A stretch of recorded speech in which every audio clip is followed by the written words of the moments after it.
Bonjour à tous, c'est avec un immense plaisir que nous vous retrouvons ce mercredi 1er octobre dans le cadre de la Web Académie du MTP. Pour rappel, la Web Académie du MTP est une série de webinaires organisés par UEMATIT pour renforcer en continu vos connaissances et compétences sur les notions théoriques et pratiques des marchés financiers pour les non-initiés et aussi un rappel pour les acteurs du marché déjà présents sur le segment interbancaire. Pour cette nouvelle session, le choix du thème est porté sur le marché interbancaire car nous sommes convaincus que le développement de notre marché des titres publics ne pourra se faire sans un marché interbancaire efficient. Nous vous souhaitons donc la bienvenue en ce webinaire. Je suis Konaté Ahmed Ngwassi, analyste à UEMATIT, et j'interviens en qualité de modérateur durant cette présentation. Nous avons l'honneur d'accueillir comme intervenant M. Ibrahima Sagara, contrôleur des opérations à la direction des opérations du marché à la BCAO. Il faut noter que M. Ibrahima Sagara a plus de 15 ans d'expérience sur le marché financier régional. Il a, par le passé, débuté comme analyste crédit avant de gérer les réserves de change à la BCAO et passé également au poste de chef de service au service de marché monétaire. Il possède une expérience pointue en gestion de portefeuille, en placement de liquidités et également en réforme d'infrastructures financières. Il nous entretiendra durant ces prochaines minutes sur le thème du jour, marché interbancaire, introduction aux opérations de repos, prêts, emprunts de liquidité et également les titres pour la gestion de la liquidité, qui vise dans un premier temps à accroître l'activité et la profondeur sur le marché interbancaire, à améliorer l'efficience du marché des titres publics et du marché interbancaire et pour finir à faciliter l'utilisation de notre future plateforme de négociation et de cotation des titres publics. L'ordre du jour portera sur la présentation du thème qui sera fait par M. Sagara, qui sera marié de cas pratiques et également d'une session de questions-réponses à la fin. En ce sens, afin de fluidifier la présentation de notre invité aujourd'hui, les questions seront posées tout au long de l'intervention sur le chat et elles seront traitées à la fin de sa présentation. Si M. Sagara en a convenance, nous l'invitons à procéder au partage de sa présentation et nous souhaitons à l'ensemble des participants une très bonne session de formation. M. Sagara. Merci, M. Konaté. Bonjour, chers participants à ce webinaire. Et je souhaite, entrée de jeu, remercier Moiti pour m'avoir associé à cet événement. Et avant tout propos, il est important quand même d'indiquer que les analyses et les propos qui seront tenus sont mes points de vue et ne sauraient être en fait interprétés comme les positions ou les analyses de la BCAO. Donc, ceci étant dit, avant de poursuivre dans le déroulé de la présentation qui porte sur le thème, j'aimerais dresser en fait le contexte général du marché interbancaire dans notre zone. Il faut indiquer que le marché interbancaire est un marché très important pour la Banque centrale et l'importance de ce marché s'inscrit dans le rôle de la Banque centrale en tant que entité qui est en charge de la mise en œuvre de la politique monétaire. Et dans le cadre de ses missions fondamentales, la première mission est dévolue en fait à la mise en œuvre de la politique monétaire et un des chaînons à travers lequel ce marché est impacté par les décisions de politique monétaire, le marché interbancaire, le marché sur lequel on verra les principaux intervenants et les définitions qui sont utilisées pour l'encadrer et le comprendre. La présentation va se dérouler en 5 points. Et à travers cette présentation, nous allons nous familiariser avec des concepts. J'imagine que la majorité d'entre vous, vous avez certainement des notions, mais il est toujours important de rappeler, car la pédagogie du rappel a toujours été une vertu qui nous a été enseignée. Et il faudra comprendre que cette rencontre est une rencontre qui a vocation en fait à poser un cadre pour débattre des enjeux du marché interbancaire et de poser également des préoccupations ou des besoins qui peuvent être pris en charge dans le cadre des évolutions structurelles qui pourront intervenir dans les périodes à venir pour que ce marché soit dynamique et qu'il soit en fait la fondation sur laquelle beaucoup d'autres opérations pourront prendre appui. On verra l'importance du marché dans la suite de la présentation. Si vous me permettez, je vais continuer le déroulé de la présentation. Comme je l'avais dit tantôt, la présentation va démarrer à travers la définition du marché interbancaire et la nuance qu'il peut y avoir entre le marché interbancaire et le marché monétaire. On a souvent ces concepts-là qui sont utilisés, il est important de préciser. Et une fois la définition des opérations du marché cernée, on pourra aborder les enjeux liés à son importance et son fonctionnement de manière générale pour chacun des acteurs de l'écosystème bancaire et financier. Et dans la pratique, on pourra dresser la situation du marché interbancaire de l'UEMOA. Et après cette présentation, on pourra, avant de conclure, aborder les opportunités que le marché offre et ces opportunités-là qui sont déjà exploitées, qui peuvent encore être exploitées davantage. Et on pourra en préciser quelques concepts. Qu'est-ce que le marché interbancaire? Chacun de nous peut avoir sa définition, mais nous allons prendre appui sur une définition qui a été donnée par la Banque centrale dans sa décision 397, qui encadre la mise en œuvre de la politique monétaire. Le marché interbancaire, c'est un marché en fait sur lequel s'échange la liquidité entre les acteurs qui sont les participants de ce marché, on les définira tout à l'heure. Et il ne se limite pas en fait à des échanges de liquidité, il peut porter en fait sur d'autres actifs qui peuvent être des titres ou des instruments financiers. En général, ce marché-là, il porte sur les maturités courtes, une maturité qui ne dépasse pas 1 an. Et c'est un marché de gré à gré qui est négocié, qui constitue en fait, qui est basé en fait sur un processus de négociation entre les acteurs. Ce processus de négociation peut être digitalisé pour traiter le bout en bout dans les systèmes ou à travers les canaux de communication classiques que nous connaissons, le téléphone, le mail et les fax. Aujourd'hui, les moyens digitaux permettent d'aller encore plus loin.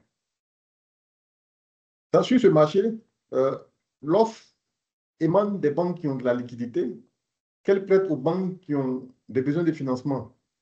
Et ce processus-là est très important dans la mesure où il permet en fait à des ressources choisies d'être recyclées contre une rémunération et permettre aux agents à besoin de financement de disposer de la liquidité pour régler de façon ponctuelle leurs besoins, en général dans des délais qui sont relativement courts, comme on l'avait dit tantôt. C'est un marché des spécialistes et d'acteurs avertis, et donc dans ce cadre-là, il est limité aux banques et d'autres établissements financiers dans notre zone et un peu partout sur les autres juridictions.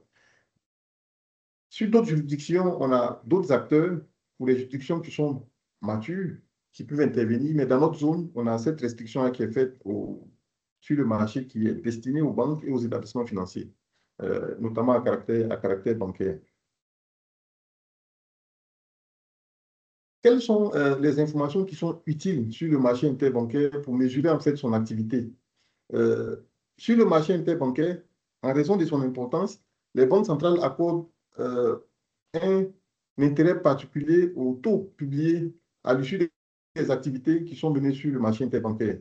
Et ces taux-là peuvent être des taux au jour le jour ou sur des maturités qui vont jusqu'à 1 an. Ces taux-là servent de base pour la tarification des instruments à court terme, mais également des instruments qui peuvent aller à des horizons plus éloignés. On verra cela tout à l'heure. D'ailleurs, au cours des années précédentes, l'importance de ces données-là avait été perçue lorsqu'on a eu un scandale qui portait sur le Libor et qui s'était traduit en fait par la manipulation par certains acteurs du marché de ces taux-là. Et partant de ce constat, on a une réforme. Et cette réforme a abouti en fait à la publication maintenant par la Banque centrale et non plus par la communauté bancaire des données qui sont utilisées. Et ces données-là, au niveau de la zone euro, c'est l'euro short-term rate qui est publié. Au niveau des États-Unis, on a le Secure Overnight Financing Rate Data publié par la Fed. Et au niveau de la BCAO, des données sont publiées sur le marché interbancaire à l'issue d'un reporting qui est effectué par les banques chaque semaine sur son site Internet. Ces informations servent de base aux différents acteurs pour mener leurs analyses lorsque ces acteurs-là doivent intervenir sur le marché interbancaire. Quelle est la nuance qu'on peut avoir entre le marché interbancaire et le marché monétaire? Il faut en fait indiquer que le marché interbancaire est un compartiment spécialisé du marché monétaire, dans la mesure où il s'adresse aux acteurs qu'on a précisés tout à l'heure. Le marché monétaire, quant à lui, c'est le marché sur lequel est recyclée la liquidité à court terme, au-delà du marché interbancaire. Donc, il comprend euh, le refinancement de la Banque centrale. Et le refinancement de la Banque centrale dans notre zone est effectué par la BCAO. Ce refinancement-là est fait suivant une périodicité hebdomadaire dans notre juridiction. On a d'autres périodicités sur d'autres marchés, mais dans notre juridiction, chaque semaine, la Banque centrale procède à des opérations de refinancement. Ces opérations peuvent se traduire par des injections de liquidités ou des retraits de liquidités en fonction de l'orientation de la politique monétaire.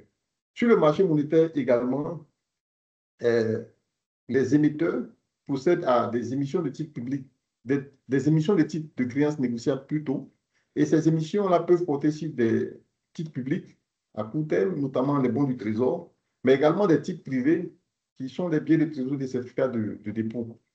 Euh, Ce marché-là est relativement important et il constitue en fait un marché sur lequel en fait l'interaction sur les besoins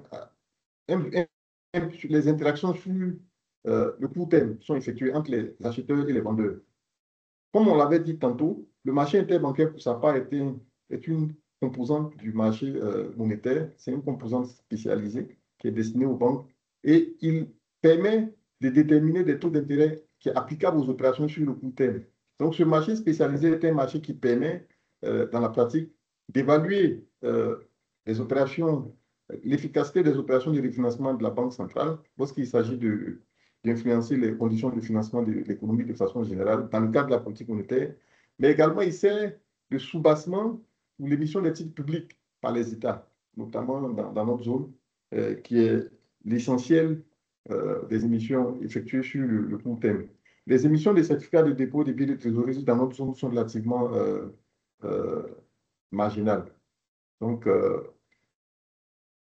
c'est le marché des titres, les bons du trésor qui constitue en fait la référence. Et de façon abusive, on, a, on traduit en fait le marché des titres publics de la Banque centrale en le caractérisant, en l'appelant le marché monétaire, les titres du marché monétaire.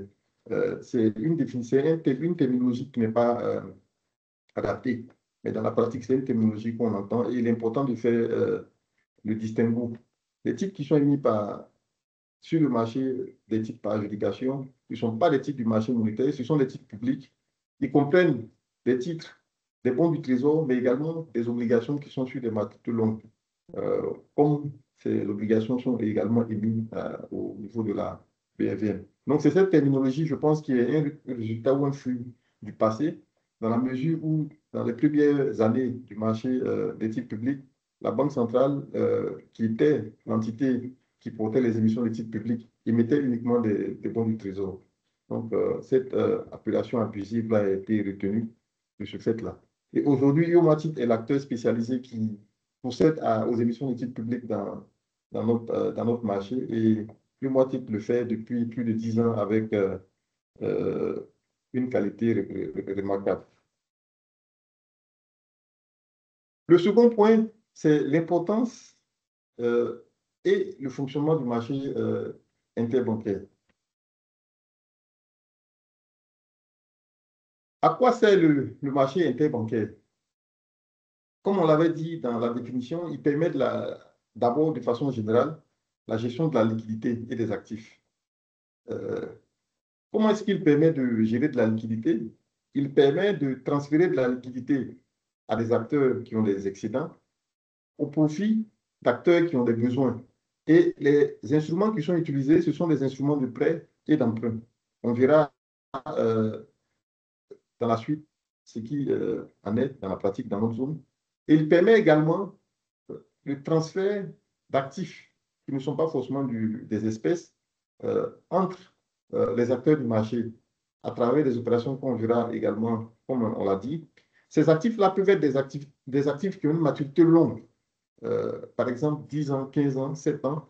Et étant donné que les maturités sont longues, ce marché permet de les rendre liquides en mobilisant de la liquidité malgré l'échéance longue de ces actifs. Donc, c'est tout l'intérêt de ce marché-là qui permet, par la magie de ces opérations, rendre liquide un actif qui n'est pas forcément en raison de sa maturité qui est longue.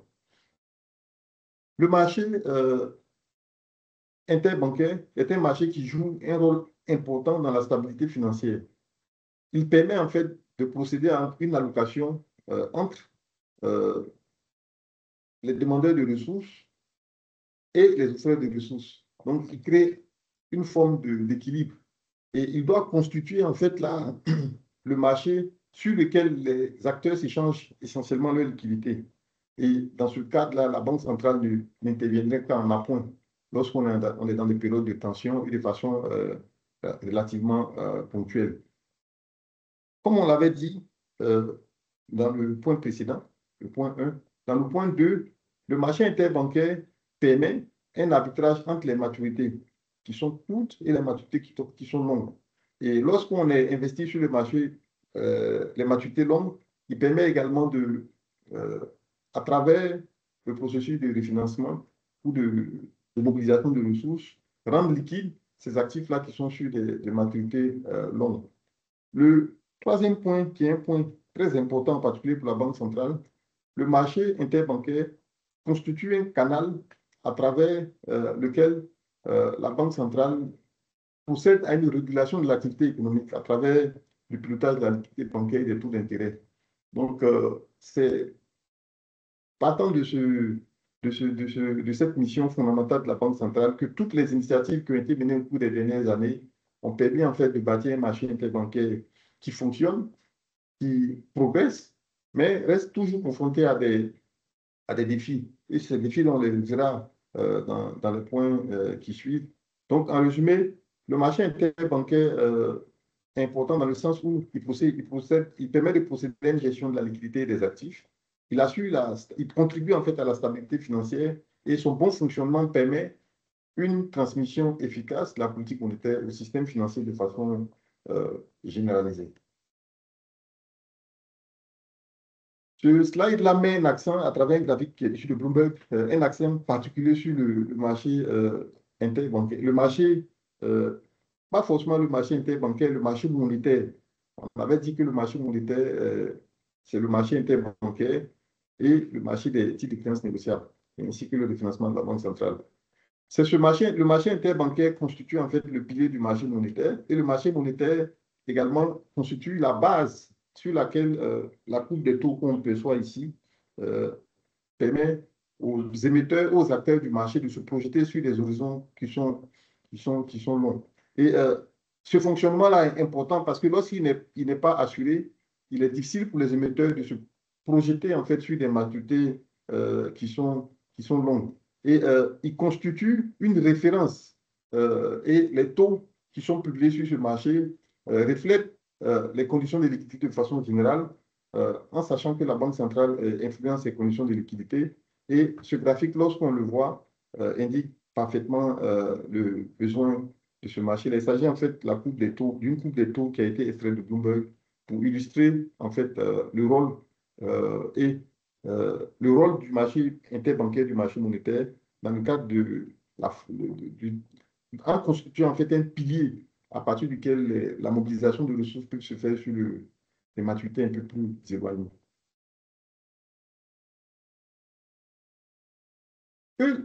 Quel est l'importance du marché interbancaire. Le marché interbancaire doit constituer la principale source de financement des banques. Et comme on l'a dit à l'entame de nos propos, ce marché-là doit être consolidé pour qu'il joue pleinement son rôle et permettre le recyclage, les mouvements de la liquidité dans le système, de la même manière qu'on a le sang qui circule en fait dans le corps, qui puisse jouer ce rôle-là dans l'économie et dans le système bancaire et financier. À côté du marché monétaire, bien entendu, comme on l'avait dit dans les slides précédents, les guichets de refinancement doivent constituer une source alternative au marché interbancaire et soutenir ce marché dans le rôle qui est le sien, au-delà de la fixation des taux directeurs. Et en le faisant, la Banque centrale procède à des refinancements dans la pratique et elle peut également procéder à des transactions bilatérales. Ces transactions bilatérales peuvent se traduire par des achats fermes de titres ou des opérations de pension livrées. Je pense que dans l'historique de la Banque centrale et dans le cadre de ces opérations, en général, ces opérations-là se sont traduites par des opérations généralement des opérations de refinancement, d'injection de liquidités, mais également des achats de titres sur le marché secondaire. Je pense que ces opérations ont été effectuées en 2023, en juin et en septembre, et ont illustré en fait les outils ou les instruments dont la Banque centrale dispose dans le cadre de sa mission, qui se rapporte en fait à la mise en œuvre de la politique monétaire. Voici en gros l'importance du fonctionnement du marché interbancaire. On doit retenir en fait que le marché interbancaire constitue le pilier ou la fondation sur laquelle le marché se bâtit de façon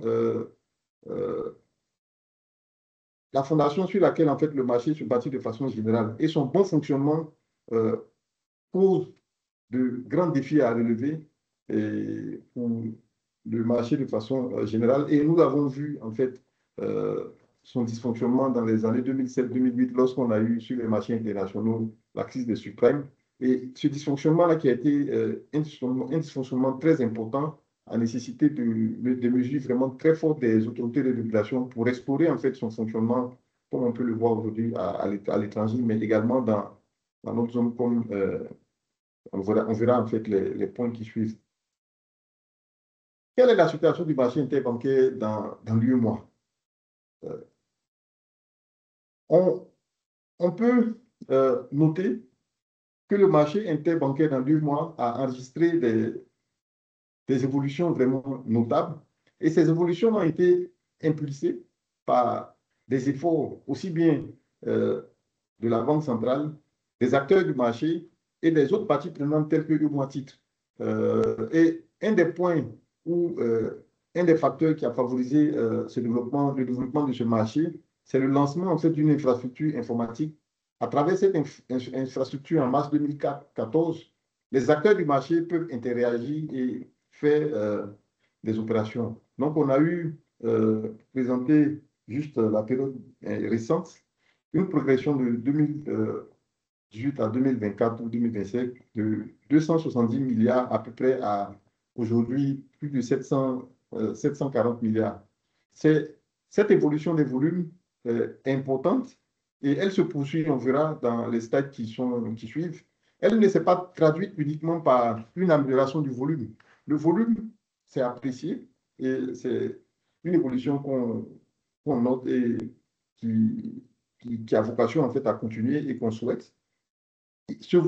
La progression des volumes a coïncidé également avec une baisse des écarts entre le financement de la Banque centrale et les conditions de financement sur le marché interbancaire. À un moment donné, en moyenne, les banques se finançaient en 2018, si on veut prendre ça comme repère, comparé à la Banque centrale, à plus de 129 points de base, comparé à la Banque centrale. Les conditions de refinancement, la moyenne des conditions de refinancement comparée à la moyenne des conditions de refinancement sur le marché interbancaire, on avait 129 points de base. Et cet écart-là s'est réduit de manière à ce qu'aujourd'hui, on est à peu près autour de 60 points de base. Ça traduit en fait des conditions de financement plus attractif sur le marché interbancaire. Le troisième point qu'il faut noter, c'est une participation plus importante des acteurs. Cette participation-là se traduit en fait par une évolution du taux de participation sur le marché qui est passé de 35,4% des acteurs du système bancaire à 39,8% en 2024 et actuellement on est autour de 41%. Il y a encore de la marge de progression parce que il reste au moins à peu près 60% des banques qui ne sont pas actives sur le marché et la vocation en fait de ce webinaire, c'est de présenter en fait les opportunités que le marché offre et susciter en fait de l'intérêt à travers les initiatives qui sont en cours et l'infrastructure qui existe et qui permet en fait d'effectuer les opérations comme il se doit. Quels sont les éléments qu'on peut noter comme défis à relever sur le marché interbancaire dans notre zone? En fait, le marché a enregistré des progrès, comme nous l'avons vu tantôt, mais il ne faut pas occulter les défis à relever pour que le volume de ressources puisse continuer de s'apprécier. Et le potentiel, lorsqu'on procède à l'analyse des avoirs des banques, de façon générale, dans le livre ou dans le livre de la Banque centrale, on se rend compte qu'il y a des ressources qui sont détenues, excédentaires, au-delà des réserves obligatoires constituées. Ces réserves-là qui peuvent être considérées comme des réserves. Le thème oisif n'est pas forcément le thème qu'il faut, mais on peut l'utiliser, des réserves excédentaires qui peuvent être recyclées dans le marché. Et ce potentiel-là, lorsqu'on l'évalue, il tourne autour de 2 000 milliards. Et on pense que ces 2 000 milliards-là peuvent être recyclés dans le marché. Sur tout ce montant, pour une partie, peut être utilisée sur le marché pour générer des intérêts pour les banques qui ont des excédents et pour faciliter les opérations pour des banques qui sont en situation de déficit. Et cette complémentarité est nécessaire pour permettre au système d'être fluidifié, de fonctionner comme il se doit. Et un bon fonctionnement du marché interbancaire a un impact immédiat sur le marché monétaire de façon générale, comme on l'avait vu, mais également sur l'ensemble de la courbe des taux d'intérêt sur lesquels les acteurs peuvent mobiliser les ressources, notamment les États, dans le cadre des émissions de titres publics, des obligations, mais également le secteur privé, dans le cadre des émissions qui sont effectuées sur des maturités plus longues, soit à travers des certificats de dépôt ou d'autres instruments, des obligations qui sont effectuées au niveau de la BFM. Qu'est-ce qu'on a noté? On a un défi qui porte sur en fait une confiance à bâtir entre les acteurs. La confiance a été renforcée, il faut quand même le relever, à travers des initiatives qui ont permis notamment de définir un cadre en 2013 qui permet d'encadrer les opérations de pension livrée. Les opérations de pension livrée, on le verra, comment est-ce qu'on réalise ces opérations-là. Et une automatisation du processus dans l'application Sagetic UMOA, comme on l'avait dit tantôt. Cette fluidification a permis en fait de bâtir une certaine confiance. Et cette confiance se traduit par une participation plus importante des acteurs. Mais au-delà de ces acquis, il y a des défis à relever qui portent en fait sur quelques incidents de paiement enregistrés ça et là, qui pèsent en fait sur la confiance des acteurs et aussi une diffusion limitée dans les délais de l'information financière. Vous savez, chers participants, que le marché interbancaire, c'est un marché sur lequel on prête de la liquidité. On a besoin de se faire rembourser avec les intérêts. Donc, pour apprécier la qualité ou la solvabilité de notre contrepartie, on a besoin de l'information financière, mais également de l'information qualitative pour mener une analyse à l'issue de laquelle on peut donner une autorisation à cet acteur-là pour interagir avec soi ou lui accorder une ligne qui permettrait en fait de se rapprocher de vous en cas de besoin. Et aussi, une des difficultés qu'on a, c'est la possibilité d'identifier une contrepartie en l'absence en fait d'un processus automatisé qui permettrait de le faire. Il faut noter que dans notre zone, on a à peu près 130 ou 140 acteurs banques ou établissements financiers à caractère bancaire. Donc, contacter 130 banques, c'est fastidieux. Ou mener en fait une analyse financière, une analyse de l'information financière de 130 banques, c'est très compliqué. Et donc, ça constitue en fait des défis en fait qui doivent être relevés pour permettre au marché de bâtir en fait la confiance entre les acteurs. À côté des défis liés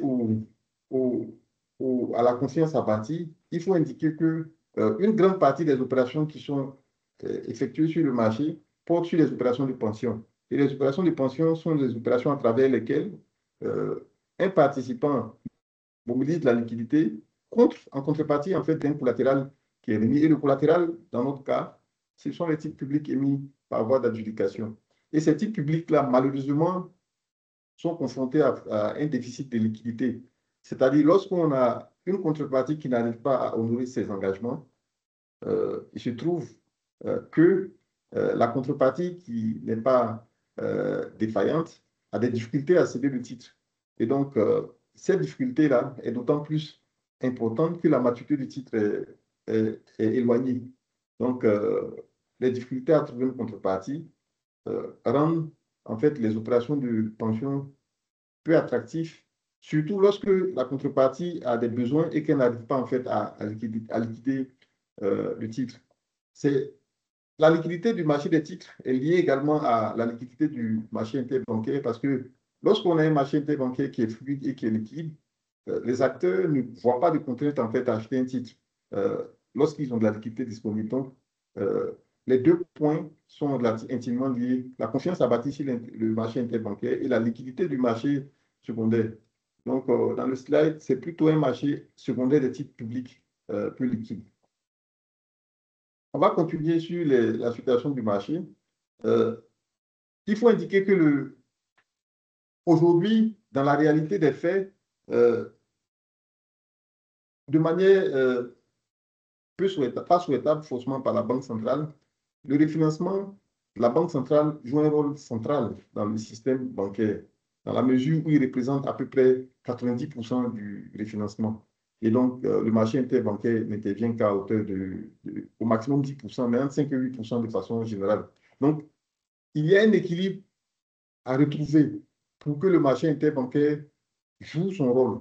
Et cet équilibre-là, il est décisif pour que le système financier et bancaire dans notre zone soit robuste, soit résilient et ait les ressources en fait pour pouvoir affronter les défis liés au financement de nos États, mais au financement du secteur privé des initiatives personnelles, telles que les prêts à la consommation personnelle des personnes physiques. Donc, le but de ce webinaire, c'est partager des informations de manière à ce que chacun des acteurs présents à cette rencontre-là puisse, dans le cadre de son organisation, mener les actions qui sont idoines pour qu'on puisse aller vers un équilibre qui serait encore plus solide en donnant une place plus importante au marché interbancaire dans le financement des banques. Et, à contrario, la part en fait, de la Banque centrale devrait graduellement diminuer lorsque cet équilibre-là s'est traduit. On a déjà ce mouvement-là qui est observé, mais il faut l'amplifier, il faut l'accélérer pour que nos ressources soient disponibles dans le marché et puissent être utilisées.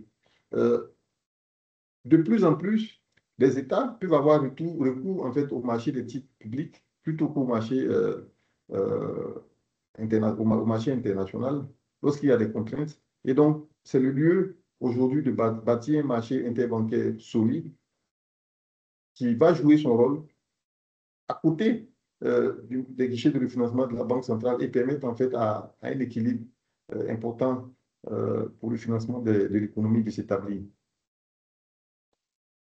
On poursuit dans la situation qui est dressée sur le marché interbancaire de 2 mois.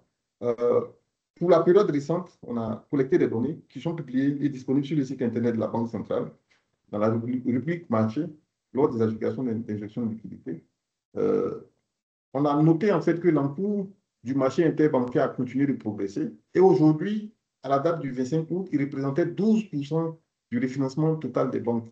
Et contre une moyenne historique d'environ 7%. Donc, cette progression qui est importante, on la verra tout à l'heure en commentant les tableaux, elle met en évidence certaines faiblesses. Ces faiblesses-là peuvent se rattacher en fait à des opérations qui peuvent être liées à des opérations dans les réseaux bancaires intra-groupes, qui ne sont pas dans le principe mauvais, mais il est important de briser les barrières et laisser le marché s'exprimer dans toute sa splendeur. Et aussi, une faiblesse, c'est la hiérarchie entre les taux. Dans les principes qui sont utilisés sur les marchés interbancaires, les prêts à blanc doivent avoir des taux d'intérêt plus importants que les pensions livrées, dans la mesure où les pensions livrées sont adossées à des garanties, alors que les prêts interbancaires ne le sont pas. Donc, comme vous pouvez le voir dans la situation qui est dressée dans les tableaux, le refinancement de la Banque centrale est à 7 950 comme chiffre, et l'encours sur le marché interbancaire, c'est à peu près 1000 milliards. Donc, les 1000 milliards divisés par 9 750 plus 1000 milliards, même, ça fait à peu près 12%, pour illustrer en fait le processus à travers lequel les 12% ont été déterminés. Et c'est à saluer, et il est important que ce chiffre-là continue de progresser. Quant au taux, le taux qui est, le tableau 4 qui est publié ici, que vous pouvez consulter chaque semaine sur le site internet de la BCEAO dans la rubrique marché, lors de l'application des avis d'appel d'offres, on se rend compte que sur le marché interbancaire, dans la période sous revue, les prêts ont été effectués au minimum à 3,67 et au maximum à 7%. Et le taux moyen pondéré des opérations, c'est 5,20. 5,20 et on se rend compte de façon anecdotique que les opérations de pension livrées sont à 5,21 alors que les prêts à blanc sont à 5,17. C'est vrai que l'écart n'est pas très important, mais cette hiérarchie-là devrait être respectée. Elle ne l'est pas dans ce slide et elle traduit en fait les défis qu'on doit relever parce que le marché, pour se construire, doit profiter à la fois d'un volume plus important, mais des taux qui sont cohérents et la cohérence de ces taux permettra en fait de bâtir une courbe des taux ou des interventions plus importantes sur les maturités longues. Lorsqu'on a des incohérences, ces incohérences-là vont constituer en fait des bulles d'air qui vont peser en fait sur la construction du marché de façon générale. Donc, il est important de tenir compte de ces réalités et construire en fait le marché comme il se doit. Enfin, le dernier slide, c'est un slide qui, au-delà des présentations ponctuelles des données qui ont été effectuées sur les slides précédents, essaie d'apprécier la dynamique du marché sur une perspective un peu plus longue. Donc, on a apprécié les taux d'intérêt depuis 2018 jusqu'à aujourd'hui. Et on se rend compte que en vert, on a le taux d'intérêt, le taux interbancaire, et il est encadré dans le principe par les taux directeurs de la BCEAO, le taux minimum de soumission et le taux de prêt marginal. Le graphique en bleu, c'est le taux moyen de financement de la Banque centrale.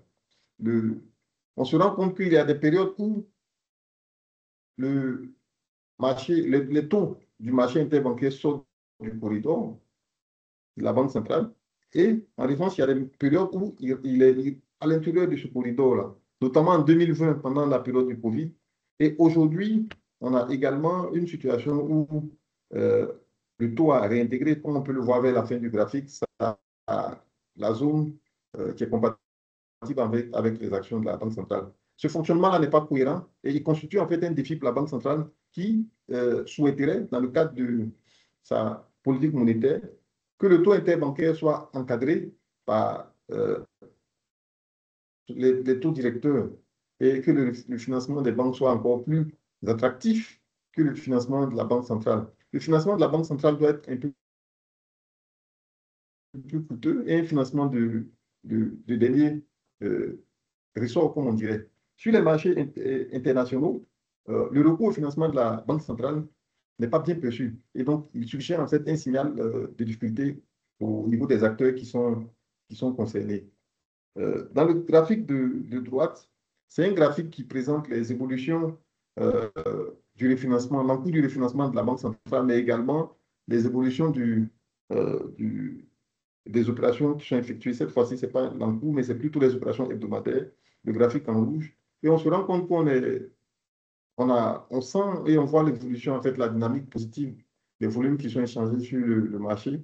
On a une dynamique qui porte les opérations interbancaires hebdomadaires vers à peu près 1000 milliards. Et on espère que cette tendance-là va continuer et que dans les années à venir, on aura, pourquoi pas, 2000 milliards ou 3000 milliards, de manière à ce que la part du refinancement puisse se diminuer à due concurrence ou parallèlement en fait, à cette évolution positive. Quelles sont les opportunités du marché interbancaire?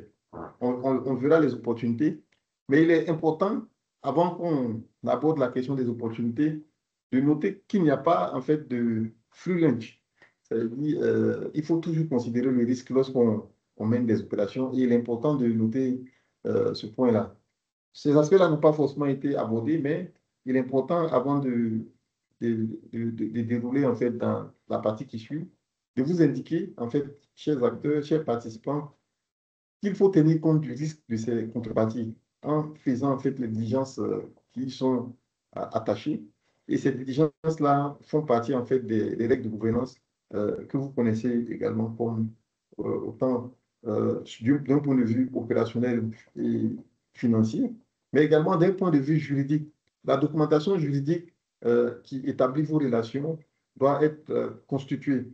Et elle doit s'appuyer en fait sur le cadre qui existe, notamment le cadre conventionnel sur la pension livrée. Il est vrai que l'automatisation du système et l'empressement à travers lequel on peut avoir des besoins ne nous permettent pas forcément de faire ça, de faire plutôt cette diligence-là dans les délais qu'il tient, mais il est important de rappeler en fait que ces diligences-là sont nécessaires. Quelles sont les opportunités que notre écosystème interbancaire nous offre et qui, ces opportunités-là peuvent être captées, comme on l'avait dit tantôt, à travers une application. C'est l'application Sagitil qui est un acquis du marché. Et cet acquis-là a l'avantage, en fait, d'offrir un écosystème relativement adapté. Et à la différence du marché interbancaire, c'est un écosystème, celui des Sagitil, qui comprend toutes les banques de l'Union.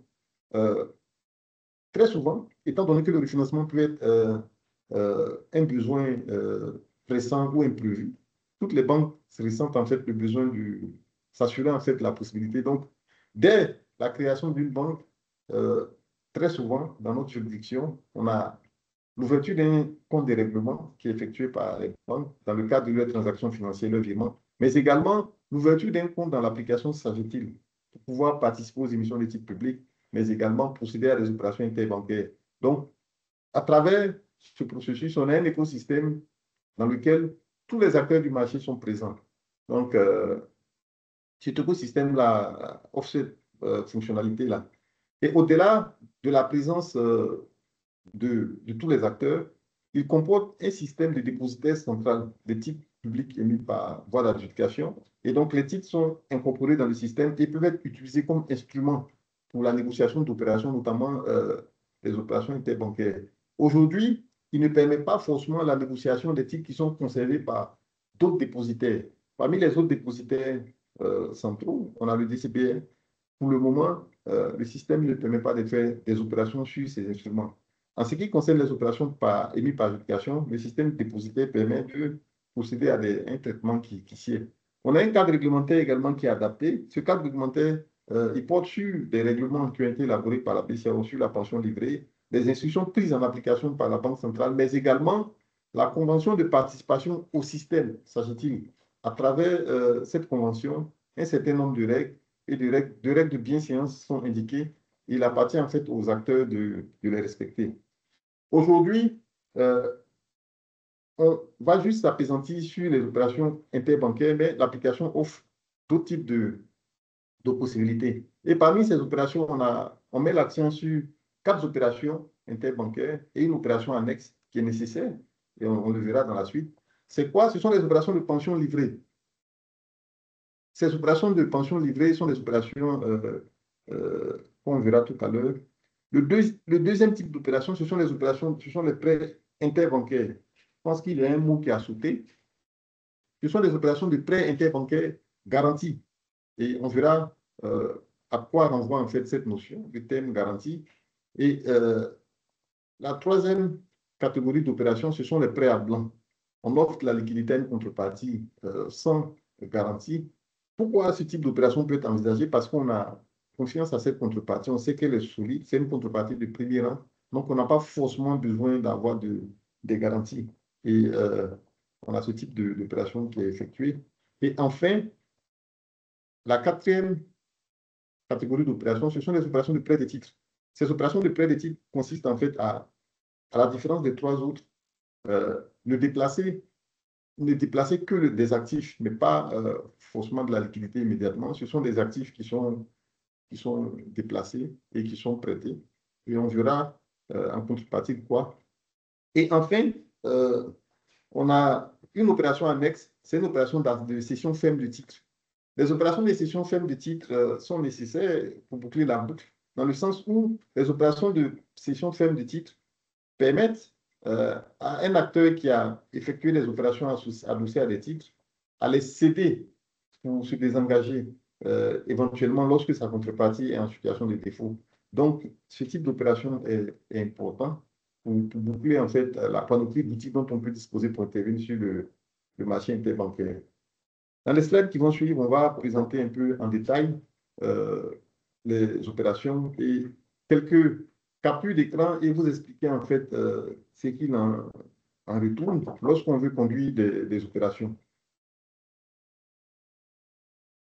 La première catégorie d'opérations qu'on va aborder, ce sont les opérations de pension livrée. Qu'est-ce qu'une opération de pension? C'est une opération à travers laquelle une contrepartie décide de céder à une autre un titre en pleine propriété contre de la liquidité et les deux parties s'engagent simultanément à une rétrocession à une date qui est convenue à l'avance. On peut avoir, on ne l'a pas encore directement dans notre système statistique, mais ce sont des opérations qu'on peut envisager. Des opérations sans date convenue, c'est-à-dire des opérations qui se renouvellent au jour le jour, jusqu'à ce qu'une partie veuille en fait interrompre ce type d'opération.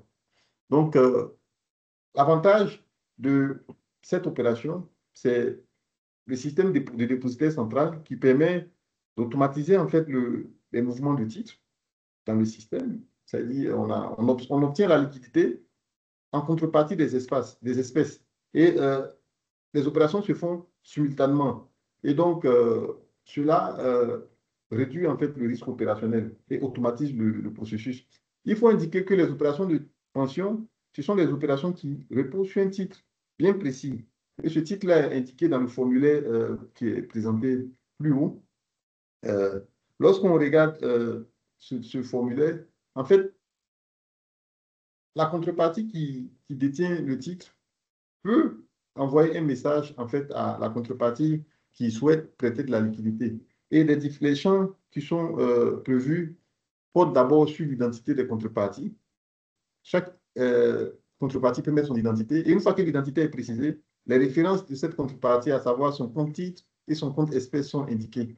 Dans l'application, on a deux types de comptes. Des comptes qu'on détient pour soi-même et des comptes qui abritent les titres de la clientèle. Il faut indiquer que les opérations de pension livrée ne peuvent pas être effectuées à partir des titres de la clientèle. C'est uniquement les titres qu'on détient pour compte propre qui peuvent être utilisés. Donc, le compte qui est utilisé, c'est le compte propre. Lorsqu'on utilise le compte de la clientèle, le système ne va pas accepter ce type d'opération en prenant plus sur ces règles de fonctionnement. Une fois on est d'accord sur, les contreparties se sont mis d'accord, se sont identifiés. On avait indiqué que c'est difficile d'identifier une contrepartie, mais ça reste toujours possible. En témoigne le volume des opérations. Et ce type d'opération représente grosso modo 40% à peu près 40 à 50% des opérations et leur volume ne fait que augmenter au fur et à mesure. Donc, on renseigne le titre en indiquant son identifiant. Et l'identifiant des types dans notre juridiction, ce sont les ISIN. Les ISIN que vous pouvez consulter sur le site de URMA Titre, mais également pour les utilisateurs de l'application Sagetitre dans l'application Sagetitre. Et une fois qu'on saisit le titre, on peut indiquer le montant de la liquidité et aussi le montant du titre en tenant compte de la décote qu'on souhaite appliquer. Il faut indiquer que dans les opérations de pension livrées, une certaine décote est appliquée au titre. Dans le cas des opérations de la Banque centrale, c'est 10%. Et globalement, dans le marché, les acteurs utilisent cette règle pour faire leurs opérations. Comme un élément d'illustration, lorsqu'un participant souhaite mobiliser de la liquidité à travers son titre, il mettra en nominal un titre de 100 millions, par exemple, et en contrepartie de ce titre de 100 millions, il va recevoir de la liquidité pour 90 millions. Il y a un point dont on va discuter tout à l'heure et qui constitue en fait les perspectives en la matière concernant ce type d'opération, et on le verra dans le dernier point. Lorsqu'il indique 100 millions de titres, il doit indiquer également le taux d'intérêt qui sera appliqué à la liquidité, c'est-à-dire les 90 millions qui sont mis à la disposition du participant dans la rubrique taux qui sera appliquée à ces opérations. Et le système comporte en fait une date de départ, c'est-à-dire la date de la pension, à partir de laquelle la pension commence. On a la possibilité d'utiliser la date du jour dans le système ou une date future pour que l'opération soit mise en place. Lorsqu'on utilise une date future, la contrepartie, lorsqu'elle va valider l'opération ne va pas se dénouer et l'opération va attendre que le jour indiqué comme date de règlement puisse être arrivé et que le système soit fonctionnel. Enfin, on indique la date de remboursement pour déterminer le nombre de jours. Et le système calcule automatiquement le montant à rembourser, c'est-à-dire le montant qui inclut le principal plus les intérêts. Donc, c'est une information qui est importante qui est utilisée pour évaluer la rentabilité de l'opération qui est menée, c'est-à-dire le montant prêté et le montant remboursé. Il est très important, en fait, d'indiquer aux participants que les taux d'intérêt sont calculés sur la base du principe nombre de jours exact divisé par 360. Et ce principe-là est celui qui est utilisé pour l'ensemble des opérations du marché interbancaire lorsqu'il s'agit en fait de calculer les taux d'intérêt. Voici en gros les opportunités qui sont offertes en matière de pension livrée, et cette opportunité est disponible dans l'application Sagicil et elle est utilisée par beaucoup d'acteurs. Et s'il y a des commentaires ou des retours d'informations, des remontées concernant cette rubrique, c'est le lieu en fait de les faire, et ces éléments-là peuvent être utilisés pour l'amélioration du processus. On continue avec une autre catégorie d'opérations qui peut être menée dans l'application Sagicil. Cette opération, c'est l'opération qu'on appelle les prêts garantis, prêts interbancaires garantis. À la différence des opérations de pension livrée, il ne s'agit pas en fait de viser un titre précis. Il s'agit en fait de rendre indisponibles des titres dans le système, dans le compte du détenteur du titre, au profit de sa contrepartie. Et en cas de difficulté, cette contrepartie-là peut solliciter le dépositaire central pour rentrer en possession des garanties qui ont été constituées dans le cadre de cette opération.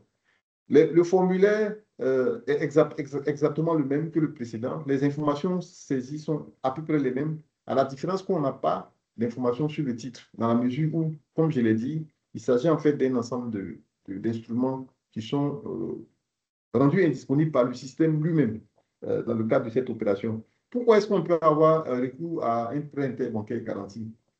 On peut avoir recours à un prêt interbancaire garanti lorsqu'on pense qu'on n'a pas besoin de gérer un ensemble de titres dans notre portefeuille qui ne nous appartiennent pas forcément, ou qu'on n'a pas l'infrastructure, les outils pour procéder au suivi qui ici est. On peut utiliser ce type d'instrument. Et par rapport à ce type d'opération, certaines évolutions seront effectuées pour mettre en place un compte dédié qui va abriter en fait ces titres-là. Et ces titres-là, qui sont utilisés pour ces opérations, s'appuient sur le pool de garantie. Le pool de garantie dans l'application Sagicil correspond en fait à l'ensemble des titres qu'un participant autorise la Banque centrale à les prendre comme garantie dans le cadre de ces opérations sur les guichets de refinancement, mais également dans le cadre des opérations de prêt garantie. Donc, avec cette précision, je pense qu'on sait mieux l'intérêt en fait des prêts garantis. Ce sont des opérations qui peuvent être envisagées pour des acteurs qui n'ont pas besoin forcément de, de gérer ou suivre un ensemble de titres parce que ça peut être fastidieux lorsqu'on a de nombreuses opérations. Et je pense que cette catégorie d'opérations-là peut avoir un intérêt. Dans la suite, c'est l'opération la plus classique et la plus simple, c'est les opérations de prêt à blanc. Les opérations de prêt à blanc, ce sont des opérations qui sont effectuées, on prête une somme à une contrepartie à un moment donné, jusqu'à une échéance déterminée, à un taux précisé. Et à l'échéance de l'opération, le système doit euh, restituer la liquidité plus les intérêts lorsque le participant a effectivement de la liquidité. C'est une opération qui est simple et qui est automatisée également et qui est mise en place dans le système de telle sorte qu'au moment du remboursement, à l'instar des autres opérations, le remboursement est automatisé. À partir de 12h45 dans le système SAGETIL, un processus de remboursement automatisé est généré. Lorsque le participant qui a emprunté de la liquidité dispose du montant emprunté plus les intérêts, le dénouement se fait automatiquement. Dans le cas contraire, le système indique manque de fonds et le participant ainsi que sa contrepartie ont la possibilité de voir cette difficulté-là. Soit l'opération est reconduite, une autre échéance, ou l'opération reste dans le système et à un moment donné, lorsque la liquidité est disponible, c'est de nous, ou à défaut, en fin de journée, il est rejeté et un défaut est constaté. Il faut indiquer que ces opérations-là ne reposent pas sur des garanties. Donc, il est important, dans le cadre de ces opérations, de mener en fait aux diligences requises pour protéger en fait le bilan ou le portefeuille de vos institutions respectives. Enfin, on a une catégorie d'opérations sur laquelle on intervient, on travaille aujourd'hui, qui n'a pas été totalement achevée, mais qui est en cours. Il s'agit des opérations de prêt de titres. On peut, dans le cadre de nos opérations, manquer de garantie pour les opérations avec la Banque centrale ou bien des opérations sur le marché interbancaire. Et donc, de ce fait, on n'a pas besoin de liquidité, mais on a plutôt besoin d'un titre. Et qu'est-ce qui se passe? On pourra solliciter une contrepartie qui va nous prêter un titre. Le système va le traiter automatiquement et mettra en place une opération de prêt de titre à une date donnée et à une date de début donnée et une date de fin également donnée et un taux d'intérêt qui ne sera pas le taux d'intérêt qui est applicable à l'éthique, mais plutôt pas le taux d'intérêt applicable au cash, mais le taux d'intérêt appliqué au titre qui a été emprunté en tenant compte de sa valeur. Et à la fin du processus, à l'échéance de la transaction qui a été effectuée, on verra un remboursement du titre qui sera rétrocédé et le participant qui a prêté le titre recevra un petit une petite quote-part d'intérêt qui sera créditée dans son compte de règlement et qui sera associée en fait au titre qu'il a prêté. Et comme je l'avais dit dans le slide précédent, il est important de tenir compte du risque associé à ces opérations. Parce qu'en fait, il n'y a pas de garantie. Et donc, il va falloir s'assurer que sa contrepartie est une contrepartie de premier rang ou bien constituer des garanties qui peuvent être différentes des garanties liées au titre, d'autres types de garanties que le système bancaire connaît mieux et qui peuvent permettre d'encadrer, d'assurer en fait le bon dénouement de ces opérations dans le futur. Dans la mesure où, lorsque les titres sont empruntés et utilisés à d'autres fins, on ne peut pas se prévaloir en fait d'utilisation inappropriée. Lorsqu'on a un titre qui est prêté, l'utilisateur peut en faire l'usage qui lui sied. Donc, il faut tenir compte de ces limites-là et puis en tenir compte. Enfin, l'opération annexe dont on avait parlé tantôt, c'est une opération en fait qui indique la cession d'un titre à une contrepartie contre des espèces, c'est-à-dire la vente ferme définitive d'un titre. Et le formulaire qui est présenté à ce niveau-là, c'est le formulaire des SAGETIL qui est utilisé pour présenter en fait la cession du titre.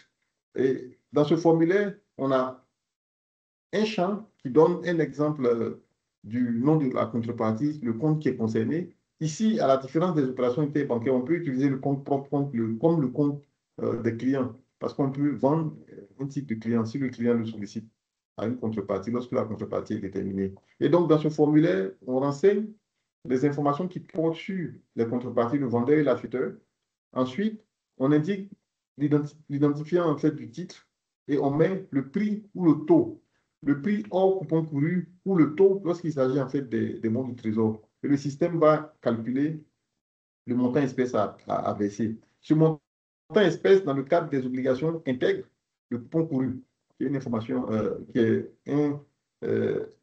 un facteur qui rentre dans le calcul du prix global de cession du titre. Et une fois que ces informations sont communiquées, ils peuvent être envoyés à sa contrepartie. Je précise pour l'ensemble des 5 opérations qu'on a vues, à l'instar de celui-là, l'application Stagetil en fait permet l'échange de messages à travers ces formulaires. La première contrepartie envoie un message à la contrepartie, l'acheteur envoie un message au vendeur et le vendeur doit valider dans le système d'opération à travers un processus d'appariement dans le système Stagetil. Et une fois que l'appariement est effectué, il ne reste que le dénouement. Et le dénouement se fait de façon simultanée. La cession des titres et la mise à disposition de liquidités. Lorsque le titre n'est pas disponible, on mettra insuffisance de titre, c'est-à-dire la quantité requise de titres n'est pas encore atteinte sur le compte du participant, ou bien manque de fonds. L'acheteur n'a pas forcément toute la liquidité requise pour procéder à son opération. Et dans ce cas de figure, l'opération sera en attente dans le système. Et dès lors que une des conditions est remplie, on va passer à l'autre étape. Il est important d'indiquer que dans l'application Stagetil, les opérations sont traitées par séquence. La première séquence de vérification porte sur les titres. Le système se rassure que la contrepartie dispose des titres. Lorsque cette condition est vérifiée, il va ensuite vérifier la disponibilité des garanties en s'appuyant sur l'interconnexion entre l'application Stagetil et STAR. L'application STAR de la BCAO, qui est le système de règlement en temps réel des opérations du groupe, on va dire le RTGS de la BCAO. Donc, il est important de suivre en fait ces opérations lorsqu'on réalise une opération en vérifiant le statut en attente, manque de fonds, ou bien en attente, manque de titres. Et savoir que les opérations, le commentaire manque de titres vient avant le commentaire manque de fonds. Voilà. Et lorsqu'une opération est validée et que le participant dispose du titre, il faut savoir que le titre est maintenu dans un compte d'attente dans Stagetil pour vérifier la partie espèce. Et aussi longtemps que le système ne rejette pas à la fin de la journée l'opération, ce titre-là est maintenu dans ce compte d'attente-là, en espérant que la liquidité requise sera disponible pour permettre en fait le dénouement de l'opération. Enfin, notre présentation tire à sa fin, mais elle ne saurait être terminée sans qu'on puisse dresser des perspectives. On a présenté en fait dans le cadre de cette discussion le marché interbancaire, son importance, son rôle, la nuance qu'il faut faire entre le marché interbancaire et le marché monétaire.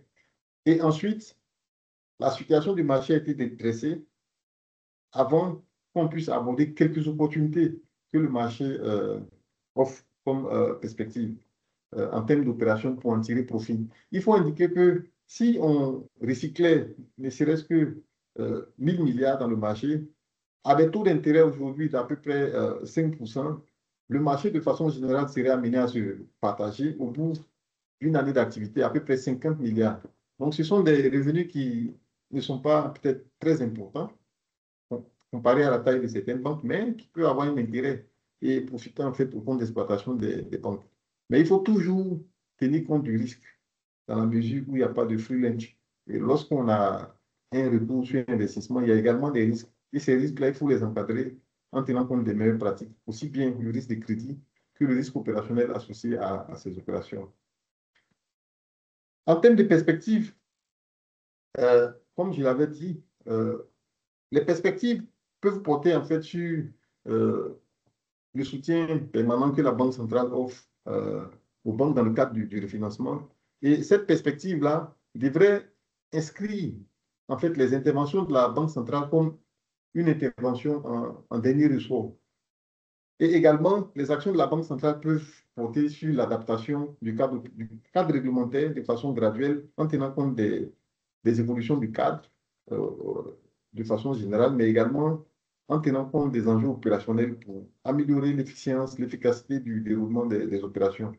Et les opportunités euh, ou les perspectives concernent également notre acteur qui est Humatic, un acteur qui est Humatic qui est celui qui procède en fait à l'accompagnement des États dans le cadre des émissions de titres publics. Et un marché interbancaire qui fonctionnerait bien va permettre en fait d'asseoir les fondations d'un marché de titres qui est soutenable, qui est durable. Et sur ce marché des titres, va se recycler de la liquidité interbancaire pour ceux qui en ont besoin dans le cadre de leurs opérations. Et du moins titre en fait, ainsi que les États. On le verra vers la fin de cet avantage-là.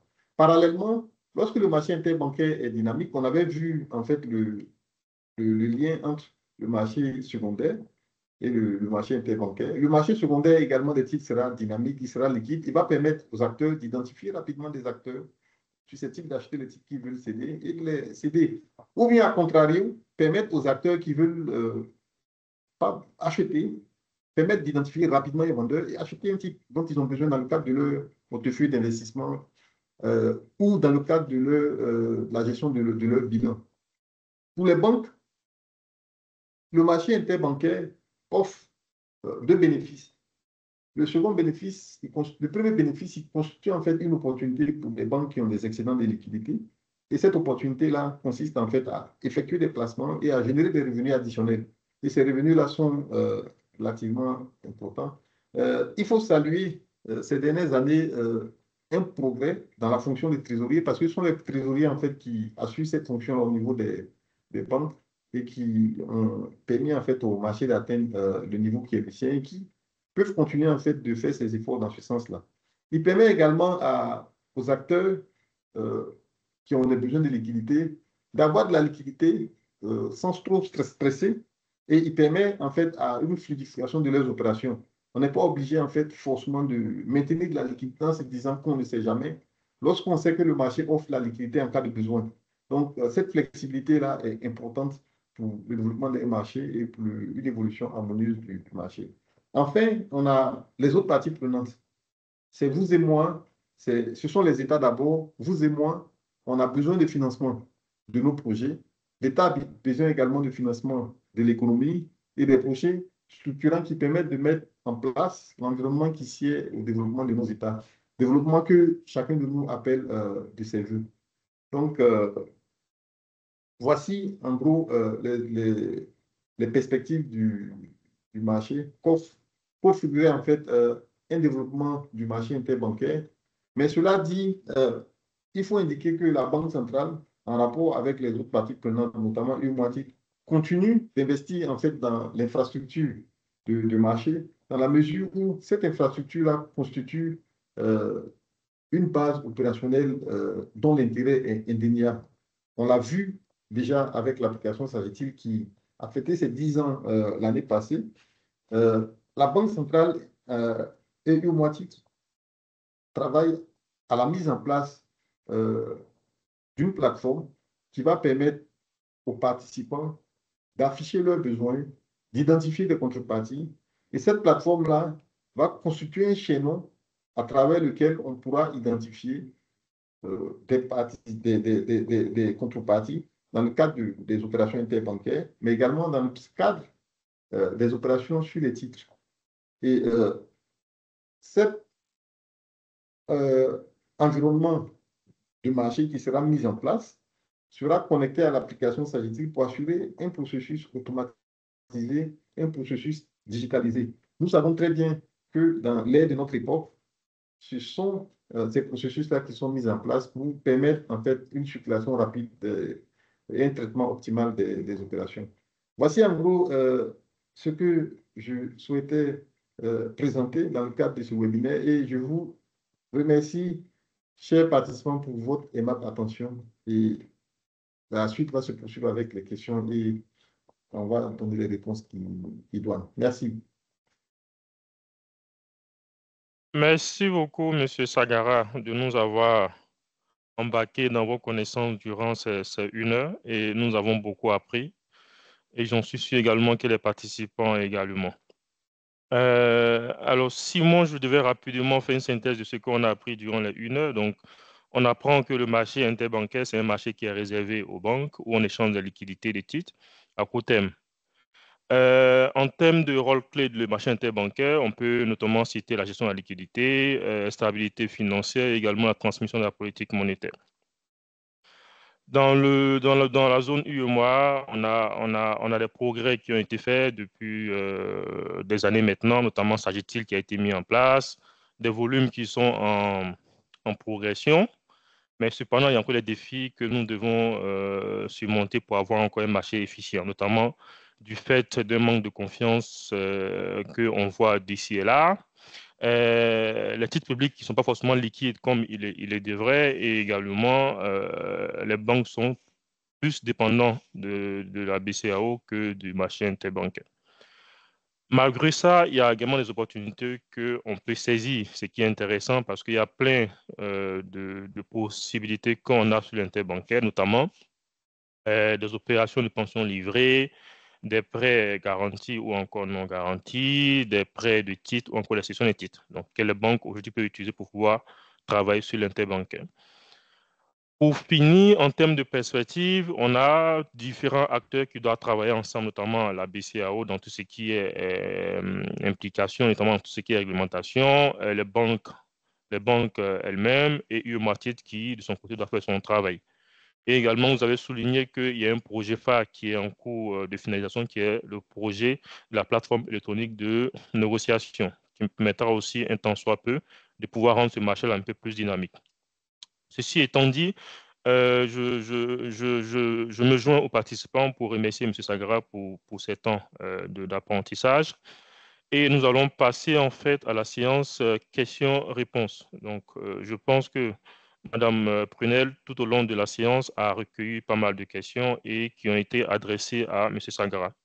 Sagara, vous avez convenance, vous pouvez commencer à les répondre selon l'ordre qui a été mis dans le groupe. Merci beaucoup à vous. Merci, M. Konaté.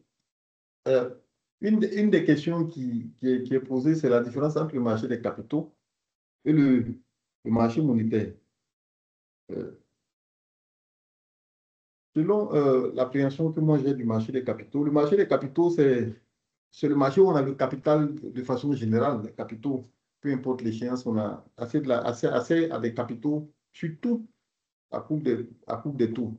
Mais en revanche, le marché monétaire, c'est le début en fait de cette courbe-là. Comme on l'avait vu dans le graphique, si vous me permettez, je peux vous l'indiquer. Dans la courbe des taux, on avait une petite partie au niveau de laquelle on a indiqué qu'elle constitue en fait la fondation sur laquelle toute la courbe des taux se dresse. Donc le marché des capitaux, c'est le marché du capital de façon générale, l'ensemble des compartiments. Et le marché monétaire, c'est le court terme inférieur à une année et qui constitue en fait la base à travers laquelle se construit le marché de façon générale. Voici cette appréhension qui n'est pas forcément académique, qui donne une compréhension relativement pratique de la question. Pour poursuivre avec les questions, quelle est la profondeur historique des données utilisées sur le marché? Quelle est la profondeur historique des données utilisées sur le marché primaire? J'avoue que je ne comprends pas bien cette question. Si elle peut être précisée, ce serait bien pour moi. Sinon, on a tout de moi titre aussi pour répondre à cette question en cas de besoin. Comment se fait-il qu'il y ait une discordance entre les taux projetés chaque semaine avec la réalité sur les taux de soumission des banques sur le marché primaire? J'imagine que c'est le marché, des titres publics. Sur le marché des titres publics, il faut indiquer que c'est la loi du marché. L'offre et la demande s'expriment. L'offre et la demande doivent s'exprimer en tenant compte du marché interbancaire, le marché sur lequel on a le recyclage de la liquidité effectué et les taux qui sont pratiqués sur ce marché-là doivent être utilisés comme référence pour identifier la tarification des opérations sur le marché primaire. Et je pense que étant donné que c'est un processus de marché, on ne peut pas forcément avoir une concordance avec entre ce qu'on projette et puis ce qui correspond à la réalité. Parce que la réalité du marché, c'est elle qui ressort dans le processus d'adjudication qui est issu. Et l'adjudication est une approche à travers laquelle on peut déterminer le prix d'un actif. Et en l'occurrence, c'est ce qui est effectué dans notre zone. Et il y a effectivement, en général, une différence entre ce qu'on pense qui sera et la réalité des opérations qui sont effectuées. Je pense que c'est un processus qui est normal. La troisième question, c'est quel conseil donner au SVT lors des émissions sur le marché primaire par rapport au taux de titres publiés au cours de la semaine?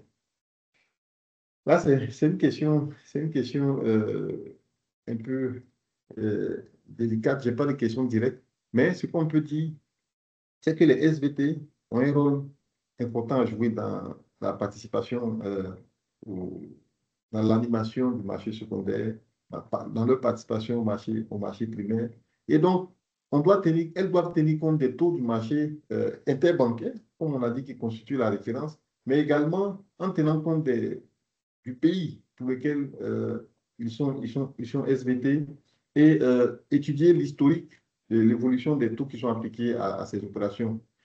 Les SVT également peuvent utiliser le droit dont ils bénéficient pour souscrire à des titres au prix moyen à travers les offres non compétitives. Donc, il est important d'exploiter en fait la possibilité des offres non compétitives pour avoir accès à des titres parce que les offres non compétitives garantissent le fait qu'on aura des titres et en plus au prix moyen. C'est vrai que le prix moyen peut être plus important que le prix marginal, mais au moins il garantit l'accès à ces titres et à partir de l'utilisation de cette approche, on peut se projeter également sur l'animation du marché interbancaire, mais également le marché monétaire. Une autre question qui suit, c'est comment peut-on expliquer que les taux des opérations à blanc sont moins que les taux des pensions livrées? Comme je l'avais indiqué dans ma présentation, c'est un comportement qui n'est pas forcément d'apparence. Il faut toujours utiliser les mots de cette nature. L'apparence n'est pas normale, mais certains facteurs peuvent l'expliquer. Et ce facteur-là, j'ai pu relever l'un d'entre eux. Ce sont en général des relations de proximité. Lorsque des intervenants sont dans des groupes bancaires, ils pratiquent des taux qui ne reflètent pas en fait les conditions du marché. Et étant donné que ces taux ne reflètent pas les conditions du marché, on a des taux qui sont souvent plus faibles dans un groupe lorsqu'on interagit entre deux filiales que les taux de pension qui sont utilisés par d'autres banques. Il faut indiquer que c'est un comportement qui n'est pas normal dans la mesure où il y a un manque à gagner entre ce qu'on fait dans notre réseau et ce qu'on aurait pu avoir en dehors du réseau à travers d'autres acteurs du marché. Et cet arbitrage-là est important. Et lorsqu'il sera effectif, il va nous permettre d'avoir en fait des taux qui sont cohérents. Et la cohérence doit être visée par tous les acteurs, même au sein des réseaux, pour qu'on puisse avoir un marché qui est fonctionnel et qui donne une information qui est bonne et à partir de laquelle on peut se projeter dans d'autres opérations telles que les opérations sur les titres ou autres.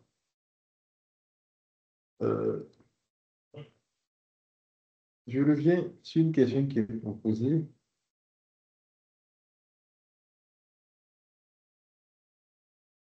Quelle est la profondeur historique des données utilisées sur le marché primaire? La question porte sur le taux publié par une titre. Quelle est la base de profondeur historique que vous utilisez? Ça doit être je ne sais pas si c'est le taux qu'on a fait. Oui, Sagara. Donc, cette question, je pense que nous, on peut la traiter. Il faut savoir que la courbe des taux publiée par UOMATIS, c'est une courbe des taux qui se base essentiellement sur le marché primaire. Et pour chaque point de maturité, en fait, il utilise les derniers points de sortie. Donc, en termes de profondeur, on regarde en réalité tout ce qu'on a fait sur le marché en termes d'émissions. et par maturité et aussi par émetteur, on regarde quel a été le dernier taux de sortie sur en fait une maturité bien donnée. Et cela aussi peut répondre à la question du même du même acteur sur en fait pourquoi il y avait une divergence en fait de taux sur l'adjudication et de taux de sortie en termes de courbe des taux. Parce qu'une fois de plus, notre courbe de taux étant une donnée historique, donc souvent elle peut ne pas intégrer tous les infos du marché. Et ce qui effectivement peut entraîner des écarts qui entre une adjudication qui sort aujourd'hui et une courbe de taux qui a été publiée il y a une semaine. Donc, en termes de profondeur, une fois de plus, on regarde toute la base de données que nous avons et on regarde et on retire, bien sûr, pour chaque maturité, les taux de sortie. Et les maturités dont on n'a pas de taux, on fait en fait de l'interpolation. Donc, c'est ce qui se passe en réalité. Sagara, je te passe la parole. Merci, Konaté, pour tous ces éléments. Il y a une nouvelle série de questions à laquelle je vais essayer d'apporter quelques questions. La question de M. Abdoua, que je salue au passage, c'est quel lien y a-t-il entre le marché interbancaire et le marché des titres publics? Il y a un lien entre le marché interbancaire et le marché des titres publics, dans le sens où le marché interbancaire, c'est le marché des banques. On va dire, on peut l'assimiler à un marché de gros sur lequel les banques mobilisent la liquidité. Je peux donner un cas pratique. Imaginons une banque qui emprunte de la liquidité sur le marché interbancaire, par exemple 2 milliards, à 5%, et cette banque-là souhaite investir sur le marché des titres publics. La banque va se rémunérer à 5%, par exemple, sur un an, et elle veut parallèlement souscrire à un titre public de un an, de même maturité, pour faire un arbitrage et bénéficier d'un excédent de revenus éventuellement. On voit immédiatement le lien qu'il peut y avoir entre les deux types de marchés. Les conditions de refinancement qui ont permis de mobiliser de la liquidité, la banque souhaiterait avoir un taux plus important pour justifier en fait cet arbitrage. Donc, il y a un lien entre le marché interbancaire dans le sens qui permet de déterminer les conditions de recyclage de la liquidité comparé à des investissements qui peuvent être faits sur le marché des titres publics, notamment en y rajoutant de la maturité, c'est-à-dire de la duration, une durée un peu plus longue. Et donc, il y a un lien qui est immédiat. C'est la raison pour laquelle, sans un marché interbancaire qui est profond, dynamique, solide, le marché des titres publics va évoluer, mais il aura quelques entraves. Et ces entraves-là vont peser en fait sur son développement harmonieux. Donc, c'est la raison pour laquelle chacun de nous doit travailler en fait au développement du marché interbancaire en sachant que c'est la fondation sur laquelle tout va se construire. La question qui est posée, c'est celle de M. Yahou Georges, que je salue également au passage. Est-ce que UMA Titre prend, j'imagine, prend compte des commissions lors des prêts de titres en banque? Les opérations de prêt de titres ne sont pas totalement, les travaux sur les opérations de titres ne sont pas totalement finalisés, mais dans la pratique, ce qui se fait, les parties se transfèrent des titres dans le système des dépositaires, s'agit-il, à travers des opérations qu'on appelle dans notre jargon des DVF, des livraisons sans contrepartie à la contrepartie. Bien entendu, cette opération doit être documentée dans le cadre de la relation qu'il y a entre les acteurs. Et à la fin de la période, la contrepartie retourne le titre et fait un virement dans le système STAR qui correspond en fait aux intérêts qui sont perçus dans la période. Et c'est ce qui se fait. Nos travaux sont en cours pour automatiser le processus, à l'instar des autres opérations, comme on l'avait dit, de telle sorte que cette opération pourra être initiée dans le système. Elle sera mise en place et à son échéance, elle va se dénouer. Et on verra les commissions qui sont perçues. Aujourd'hui, on appelle l'étude directe sur les commissions, dans la mesure où ce n'est pas encore automatisé, mais dans un futur proche, on pense que les travaux vont permettre d'avoir ce type d'informations. Lors de la pension livrée, pour la question qui suit de M. Yahou, y a-t-il une session ferme dans la durée? Oui, il y a une session ferme. Comment UMA-Titre constate les pensions livrées sur les plateformes ainsi que les prêts de titres? Je pense que j'ai répondu pour les prêts de titres. En ce qui concerne les opérations de pension dans SAGETIL, on a une catégorie d'opérations spécifiques aux opérations de pension. Lorsque les opérations sont réalisées, l'information est disponible. On voit le montant, la quantité de titres pris en garantie et le taux. L'information est directement lisible dans le système des dépositaires. Et cette information est utilisée comme comme une base pour pouvoir élaborer les statistiques du marché interbancaire que j'avais rappelé en fait au début de la présentation. Et ces informations sont publiées sur le site internet de la MCAO. J'ai du mal à comprendre les prêts garantis. Est-ce que cela signifie qu'on ne fait pas forcément de titres, on ne prête pas forcément de titres dans les opérations garanties? Dans les opérations de prêts garantis, en réalité, il s'agit en fait de nantissement de titres. Les titres sont nantis, on n'a pas de transfert de propriété, les titres sont nantis au profit de celui qui donne la liquidité par le dépositaire central. Donc, dans ces opérations, un tiers, qui est le système de dépositaire, conserve les titres à la place du prêteur de liquidité et en cas d'incident, il a la possibilité de rentrer en possession de ces garanties-là en contactant le dépositaire. C'est à peu près une opération de pension sans transfert effectif de propriété durant l'opération. Donc, c'est ce commentaire-là que je peux faire. Peut-on, Monsieur Loubinet, peut-on effectuer une opération de pension livrée contre titre? Exemple, un OPCVM prête des titres à une banque pour lui permettre de substituer lors d'une opération de financement lors de sa banque. L'opération de l'OPCVM qui est décrite, ça ressemble plus à une opération de prêt de titres. Oui, une opération de prêt de titres peut être faite et on a indiqué qu'on va automatiser. Sinon, une OPCVM également peut faire une opération de pension. Je pense que ça se trouve sous réserve en fait de se rassurer que ça se trouve dans le cadre opérationnel qui est fixé par l'autorité des marchés financiers. Une fois que on a cette assurance, l'OPCVM qui n'est pas forcément un acteur de SAGETIL peut passer par un acteur de SAGETIL pour faire l'opération pour son compte. Et ça sera géré entre ces deux acteurs. Est-ce qu'un prêt de titre contre titre admissible est possible? Dans ce cas, quel serait le taux applicable? C'est une catégorie d'opération à laquelle on a pensé, mais elle n'est pas forcément en travaux, on va y penser. Les taux doivent être appliqués de façon bilatérale à l'issue d'un processus de négociation. Et c'est des informations qui seront publiées lorsque ce type d'opération sera effectué pour que les acteurs aient une information sur ce qui se fait et puissent se positionner en conséquence. Normalement, une opération de prêt de titre qui est faite à blanc, c'est-à-dire un titre contre aucune garantie, le taux devrait être plus important qu'une opération de prêt de titre contre un autre titre, dans la mesure où on a une garantie qui est constituée. Donc, dans ce cadre-là, je pense qu'il y a une certaine différence et le taux devrait être un peu plus petit. Quelle autre opportunité pourrait être s'offrir aux OPCVM par rapport au marché interbancaire pour réaliser des profits spot? Je pense que les OPCVM qui ont un portefeuille de titres souscrits par leurs investisseurs peuvent les rentabiliser en identifiant des contreparties de premier rang. Il ne faut pas mettre en danger également les avoirs de ces clients, des investisseurs, en identifiant des contreparties de premier rang et en traitant ces titres-là. On peut avoir de la liquidité.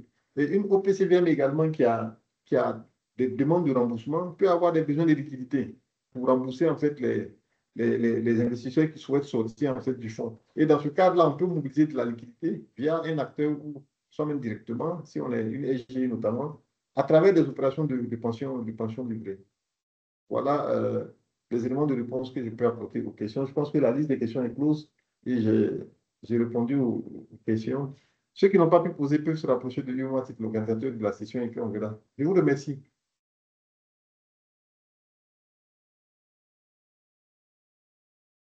Merci beaucoup, M. Sangara. Je pense que le merci est le vote pour nous avoir encore enrichi avec les réponses que vous avez données. Alors, chers participants, nous tirons à la fin de notre webinaire. Et nous allons peut-être passer le mot à M. Sagara pour son mot de fin avant de clôturer. M. Sagara?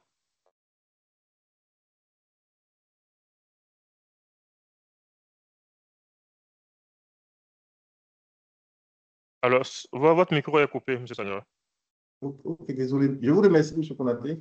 Comme mot de fin, je souhaiterais remercier Umati pour m'avoir associé à cet événement et remercier également le support technique et toutes les personnes qui ont été impliquées dans l'organisation matérielle et effective de cette rencontre. Et pour terminer, remercier les participants pour avoir pris de leur temps pour participer à cet événement. Et j'appelle chacun de nous à poser les actions qui sont à notre portée pour qu'on puisse travailler dans le sens d'avoir un marché interbancaire qui se développe, qui va se développer au bénéfice de chacun de nous de façon directe ou indirecte. Donc, je vous remercie. Merci beaucoup, M. Sangara. Donc, merci à tous les participants à ce webinaire. Nous espérons que vous avez trouvé le thème enrichissant et utile pour votre contribution également au marché interbancaire. Un grand merci à M. Sangara qui n'a ménagé aucun effort pour être disponible aujourd'hui afin de partager son expertise et son expérience à l'ensemble des acteurs du marché. Pour finir, nous allons inviter les participants de bien vouloir répondre à un questionnaire qui vous sera transmis d'ici le 3 octobre. Et également, nous rappelons que l'ensemble des supports qui ont servi à ce webinaire seront également partagés avec vous. Et également, un récap sera fait pour la présentation en termes de vidéos et qui sera mis en ligne et dont le lien vous sera aussi transmis par mail. Donc, merci à tous et on se dit à très bientôt pour une nouvelle session du webinaire. Bonne journée. UMOA Titres, bâtissons ensemble le marché des titres publics.